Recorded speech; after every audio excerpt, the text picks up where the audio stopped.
What's going on, everybody? Happy Monday. Welcome to another edition of Mean Streets here on our FTN YouTube page, listening on iTunes and Spotify. Greatly appreciate you guys. If you could rate, review, subscribe, hop on over to our YouTube page, subscribe, smash the like button. You get notified when we do go live with some of our content here over at FTN Fantasy. So not one, but two Monday Night Football games here tonight. So I have picks and some props across both games here tonight that I wanted to share with you guys, and a couple touchdowns as well. Another wild week in the NFL with a lot of dogs pulling off some victories. If you're looking for some waiver wire stuff, again, subscribe to our FTN YouTube page. I'll be live here tomorrow morning with my guy Jake Seeley, all in fantasy tales of the ranks. Talking waiver wire stuff. If you guys have Sirius XM Fantasy Sports Radio, we're live every day from Monday to Friday from 1 to 3 Eastern. Just wrapped up the show this afternoon. So wanted to share some of the picks. Mean Streets presented by Boom Fantasy. A shout out to Boom Fantasy, promo code FTN. Download their app, spin the wheel, pick and spin. And another good showing on this show. And a shout out to Quan making the videos for us as well. 2 for 2. With the props, and 7 for 8 through 4 weeks here on Mean Streets. So let's keep things going. We had a great Thursday. I thought we were perfect on the show, and we had a really good day yesterday. A shout out to the NFL betting show, 12 for 13 on the NFL betting show, myself 6 for 6. So proceed with caution tonight because it's not always going to go that well. But I do have a couple picks that I'm feeling and wanted to share with you guys. You can use promo code FTN show. Just save yourself a little bit of cash. Of course, with October, NHL, MLB postseason, college basketball, college football. It's all happening, right? You got the big four plus the other sports that are all happening in the month of October. So let's start here with the first game, I do believe, is in Miami. Between the Tennessee Titans and the Miami Dolphins. We have Miami as 2.5 point favorites here. We have the total at 37.5. I have a lean to the Dolphins. I think they'll be able to get by Miami or by Tennessee to win by a field goal. You know, I was kind of feeling the Titans to be improved under Brian Callahan. Will Levis has not looked good, well below average here to start. Jalen Ramsey most likely going to be on Calvin Ridley. I don't trust Hopkins. And the two running backs, Spears hasn't really offered a whole lot. Pollard was getting some work on the ground in the first two games and not so much last week. Owuzue is out, so he's a corner that I respected. So they're down one there in Tennessee, and I expect L'Jarius Sneed to be on Tyreek Hill, and we'll see Huntley here today. So I picked Miami in my own pool. I would have a lean to the under. It's not a lot of points at 37. I think both teams will run the football, and I'm not really feeling either quarterback, but I do believe Huntley's an upgrade over Skylar Thompson. So if you're a Hill owner or a Waddle owner, you're hoping that the offense is going to be a little bit better here. So these are the props that I have. Tony Pollard over 13.5 receiving yards, Tajay Spears over 12.5 receiving yards. They're in order of how I'd like them. We have a longer shot plus money play there at the bottom. But if you're hanging out with us here, so Pollard over 13.5. And for Pollard, you know, the catches over the last 3 games, only been 3 games, 3 grabs for 12, 5 for 40, and 3 for 15. So he's been above this number twice and really right there. Week 1, we actually had the over 9.5 receiving yards, and we got it week 1. So he has cleared his receiving yard prop in every game that he has played so far. And as I mentioned, you know, teams have had success running the football against Miami. I would imagine, you know, the game plan for Will Levis and company is just to, and for Brian Callahan more so, is to use both of these backs, lean on the ground game. They're both catching balls out of the backfield. For Tony Pollard, he has the 11 catches on 14 targets through 3 games. Miami has coughed up the 3rd most fantasy points to running backs, mostly backs that are running all over them. I would expect Pollard to continue to be the lead. Tajay Spears only has 12 carries for 48 rushing yards so far this season, but he does have 10 catches for 76 receiving yards. Week 1, 4 grabs for 11. Week 2, 2 grabs for 11. Last week, 4 catches for 54 receiving yards. So it really just takes one catch for both of these guys, and they have multiple games with multiple catches. And Vegas is hanging like for Tajay Spears catch prop, like his catches alone, I'm pretty sure I saw 2.5 significantly juiced. So Vegas is thinking he's going to get 3 grabs here, most likely. It was 1.5 significantly juiced. So it's plus 150 for 3 catches, which I kind of like. I was just gonna come in here with the number, but the fact that he does have 2 games with 4 catches makes me think that plus 140, plus 150 rather at Bet Rivers, that's maybe worth a little sprinkle. Seeing Caesars using our prop shop at plus 114. So there's a decent difference in the number. Bet Rivers plus 150 and Caesars at plus 114 for 3 grabs. So I'm just going with the receiving yards here. Like I said, I think Ridley may be shut down. Hopkins had a moment last week, a couple moments, but I still don't think he's fully 100%.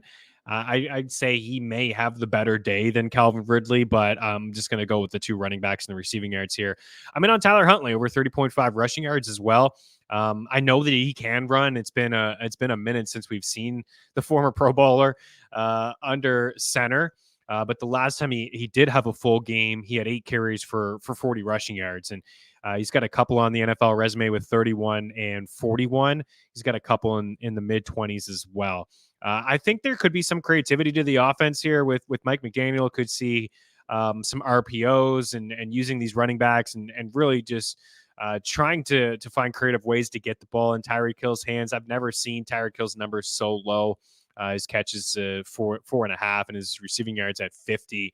I'm just shying away from both. I really don't fully know what to expect with Huntley under center, and I'm just trying to limit the plays and give some winners.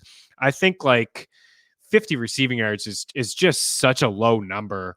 I would lean with that one, honestly, more than the catches, just knowing that, they could run some play action and a deep shot. It just takes one catch, one slant, one crossing route to get to this number. So I would, like I said, lean with the 50 over the 4.5, but just trying to limit the plays here. And I think Huntley over 30.5 rushing yards is something that I'm on. Devon Chan as well. Raheem Mostert most likely not going to play in this game. Chan has been a big player through the air here to start the season. This number could rise a little bit, 23.5 last night. I actually seen some 25s out there. I would go, I was high as like 26.5, 27. I think he can get to close to 30, 76, 69, and 28 in the 3 games that he's played, and he's racked up 17 catches. So we don't have a long history of Huntley like checking it down to running backs, and we have a history of him throwing to tight ends, but let's be real about the Ravens, their personnel over the past couple of years, right? It's just been tight ends really that Lamar has thrown the football to, and this was before Zay Flowers and whatnot.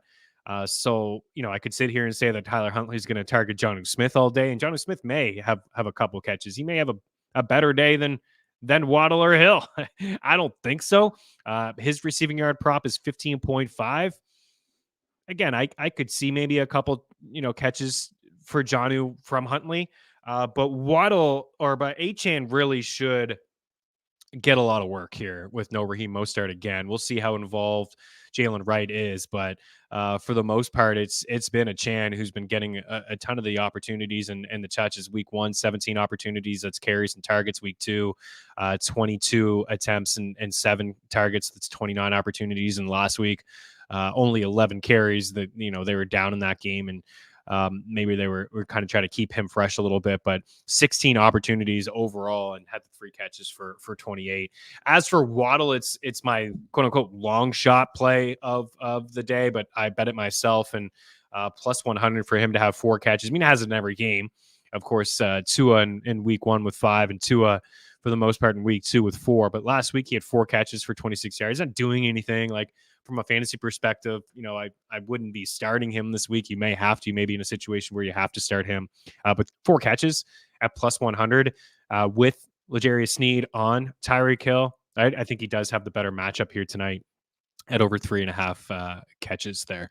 So those are the plays for tonight. And the other game between Detroit and Seattle, in my own pool, I have picked the Seahawks to cover. They are 3-0. They're playing pretty good football. Geno Smith has played really good football this year, and Jared Goff hasn't. Jared Goff has 4 or 5 interceptions. He's been pretty bad so far this season with some of his decision making. So Seattle at plus 4. plus 4.5 over at FanDuel. BetMGM at +5. That's one that I'm actually going to jump on immediately. I think that Seattle can hang around in this game. +5, -120 over at BetMGM. So the defense has been playing good to start. The run defense has been playing good, and I think that Detroit will run the football in this game. If you look at the first 3 games, 2 of the 3 is kind of Detroit's identity.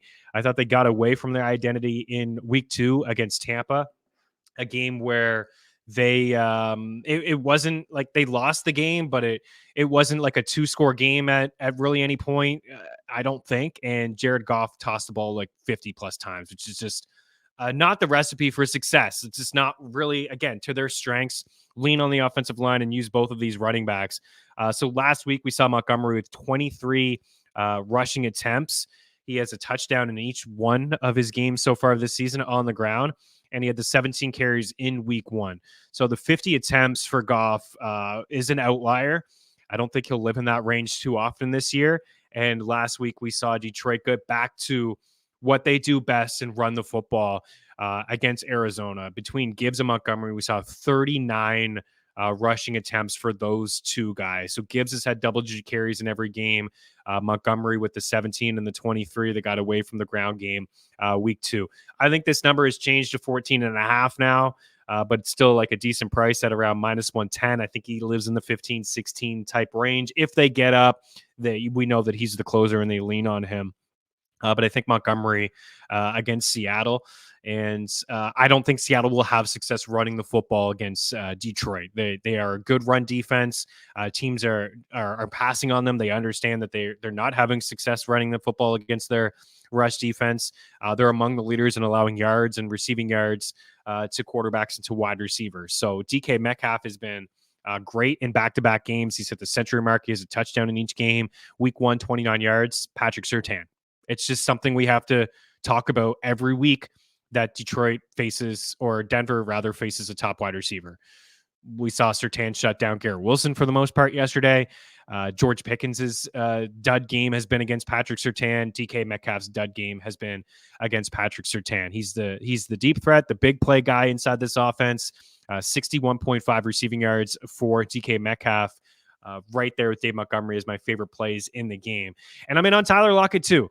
JSN does have a good matchup. It is the toughest, according to our wide receiver cornerback matchup tool, when you're looking at the Seattle wide receivers. Tyler Lockett, 77 yards and 46 yards. So he's cleared in 2 of the 3 games. He did have a dud game mixed in there. He's going to see Carlton Davis this week and tonight. And Davis has allowed the 3rd most yards per route run covered so far this year in the NFL. So according to our wide receiver cornerback matchup tool, Tyler Lockett has the 3rd best matchup tonight. Or this week, the 3rd best matchup this week, Tyler Lockett. So over 42.5 receiving yards. We may have to sweat it out. I think he's going to be involved. I think Seattle's going to throw the football a lot. Kenneth Walker is back. I have him ranked ahead of Charbonnet, but I did not have him ranked high. It is the first game back. It could be close to a split between the 2. Charbonnet's played good. He's coming off his best game. So they could use both of these guys. I'm not into them. I think what we will see is Detroit run the football, use some play action, take a deep shot down the field with Jameson Williams. That's why he's here at over 40.5 receiving yards. But I think we'll see a lot of Montgomery and we'll see a lot of Gibbs. And on the other side, I don't think we'll see a lot of success from Walker or from Charbonnet.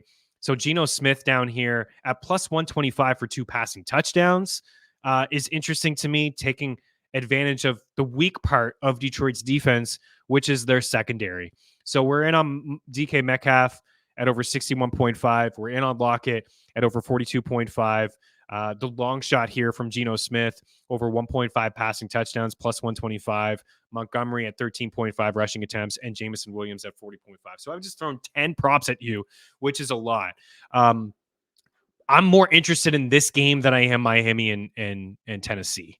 With the poor quarterback play and the low total, I'm more interested in this game. I would rank my props tonight. DK Metcalf over 61.5 receiving yards. Dave Montgomery over 13.5 rushing attempts. Then I would go to the 2 Tennessee backs in Pollard over 13.5 receiving yards, Tajay Spears at over 12.5 receiving yards. Then I would get back into this game tonight in Detroit between Jamison Williams at over 40.5 receiving yards and Tyler Lockett at over 42.5 receiving yards. Then back to Tyler Huntley at over 30.5 rushing yards, Devonta Chan at over 23.5 receiving yards, Geno Smith over 1.5 passing touchdowns, and Jalen Waddle at over 3.5 receiving yards. If you're playing any DFS, I will say that I think that's the game plan for me. Like, I'm going to attack Geno and the pass catching players, and I'm going to go with the backs in Detroit. And for the other game, like, I think Huntley could be in play, and I think that the 3 running backs could be in play. I have more trust in Pollard than I do Spears, and a Chan in there as well as getting some touches. So I have the lean to Miami covering and Seattle covering +5. I do think Detroit will win this football game. I don't think that Seattle will go 4-0. I think Detroit will win at home, thanks to the two-headed monster that they have on the ground. But I think Seattle will cover. It could be some sort of backdoor cover, late cover, but I think Seattle will hang in the game. As for touchdowns, this is what I've come up with. I know it's pretty chalky off the top. David Montgomery. Maybe you could do something we did last night in our Discord. We had a same game parlay at +525 for Derrick Henry. He had 15 rushing attempts, 100 rushing yards, and a touchdown, and we hit that. I almost did 20 attempts, which would have been 10-1. You could do something like maybe 10 attempts, 50 rushing yards, and a touchdown for Dave Montgomery, just to make it a little bit more worth your while. DK Metcalf at +185 for a touchdown. Jamison Williams at +245 for a touchdown. I was thinking Sam Laporta. He is good to go. I wonder how much run he will get. It hasn't been the best start for him. He was, a touchdown machine last year, double-digit touchdowns, but I went with Jamison Williams. I think they run the football, and all of a sudden play action. Excuse me, we see Jared Goff take a shot down the field. My long shot would be Huntley here at +330. I also think that Jonnu Smith is in play. Like, that could be the sneaky guy. I don't want to say a slate breaker in DFS, but he is a guy that may just get more targets and catches than Tyreek Hill, as disgusting as that is to say. I think we'll see a lot of run game here for both teams in that game. And I think the second one is a little bit more appealing from a fantasy and betting perspective. We appreciate you guys taking the time to hang out. NFL betting show, again, live on Thursday here at FTN Fantasy. We'll talk some waivers here throughout the week. And of course, on Fridays, we'll answer your starter sit questions, and we'll have some picks against the spread and some props and whatnot. From a waiver wire standpoint, if you watch the show on Friday, I was in on Xavier Legette, the receiving yards and props. I'd like him on the waiver wire. I would say, like, if you lost Anthony Richardson, Sam Darnold is still available, Baker Mayfield's still available, but Justin Fields is a guy, Jalen Hurts or Jared Goff on bye coming up. Those are guys that you can consider. Hopefully Jordan Love is picked up. He's obviously hanging around. He's got a beautiful matchup against the Rams. And even though he looked a little rusty, credit to the Vikings defense, he's still, 30 some odd fantasy points. And Christian Watson, of course, is dealing with an injury. So I would say Wicks is like a top waiver wire priority for me. I would say Wicks, Downs, and Legette. And I'm also fine if you wanted to do Legette over Downs. But the fact that we could see Joe Flacco for the next couple of weeks is good news for Downs and Pittman. It really is, unfortunately, even to say that. Anthony Richardson may only miss a little bit of time with the hip injury. He may not miss any time. I think Downs could be okay with Richardson, but that's why I'm like Legette, because I know that Dalton's going to be under center for quite some time. They may go back to Bryce Young at some point, but I think Dalton's going to be under center. So both could be short-term stuff where Downs takes a little bit of a hit if Anthony Richardson comes back, but I think Downs is more suited for Richardson's game and he plays to his strengths as opposed to Michael Pittman. But Pittman kind of feel like, hey, last year when Gardner Minshew got under center, Pittman, showed up and without Jonathan Taylor for the next little bit, it should be a pass-happy squad. Shane Steichen likes to play up-tempo, but it should be a lot like Cleveland in the way that they ran their offense last year as well, with Nick Chubb sideline. It was a lot of pass happy, and that's where we saw Njoku and Cooper much better with Flacco than Watson, and that could be the case here moving forward for the next couple of weeks for Pittman and Downs if Flacco is under center. I'm not going crazy over Trey Sermon, but of course, if you need a running back, you had Taylor, you have Pacheco, you have some other injuries or whatnot. It's not, you have to do what you have to do, but it does sound like Taylor avoided a serious injury. He may have just missed like a couple games. So Sermon is like that short-term stuff, but obviously it's context depending on what you have. Any questions, reach out at Chris Meaney. You can leave the questions in the comments section here in our YouTube page or meanstreetsftn@gmail.com. Enjoy the games tonight. Good luck. Let the winners be yours, and we'll talk to you guys soon. Cheers.